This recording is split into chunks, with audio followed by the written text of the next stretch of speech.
A day of defiance in Hong Kong as thousands surrounded the city's legislature.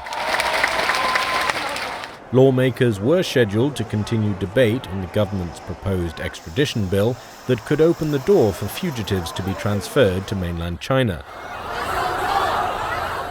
But these protesters were determined to stop it. By 9:30 a.m., some had started breaking down metal barricades around the government complex. Others plucked bricks off the pavement. Police appealed for the protesters to leave and said they would use appropriate force if necessary. But the crowd only grew. The government issued a notice telling some employees not to come to work, and soon after 11 a.m., the Legislative Council announced it would delay the planned second reading of the extradition bill. But that wasn't enough to placate the crowd. By midday, a tense standoff ensued between the protesters and police.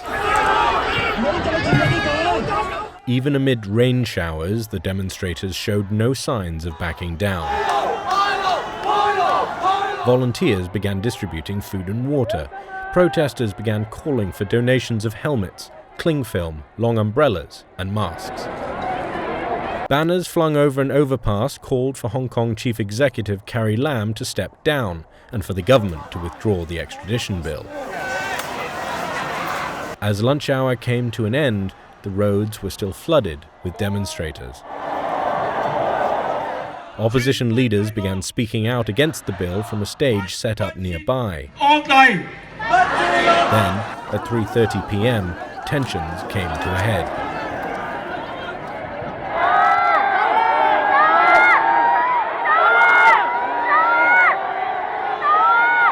Police first used pepper spray to try to disperse the protesters. When that didn't work, they launched tear gas canisters.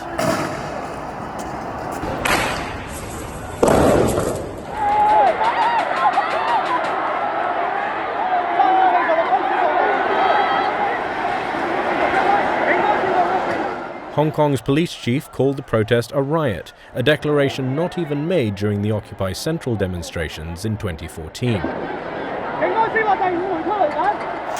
The term carries severe consequences for anyone arrested, because a conviction for rioting could mean spending up to 10 years in prison.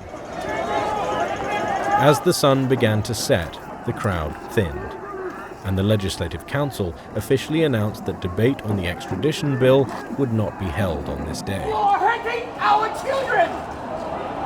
You're hurting everybody here!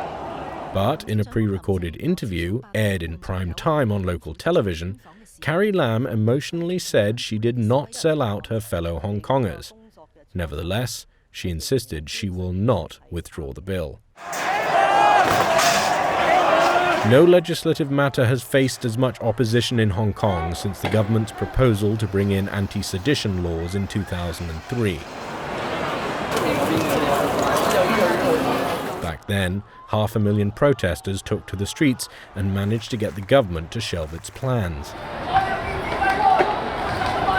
But this time, despite a march that organizers said brought more than 1 million people onto the street on June 9th, and the chaos that unfolded only 3 days later, the government is still unwilling to bend.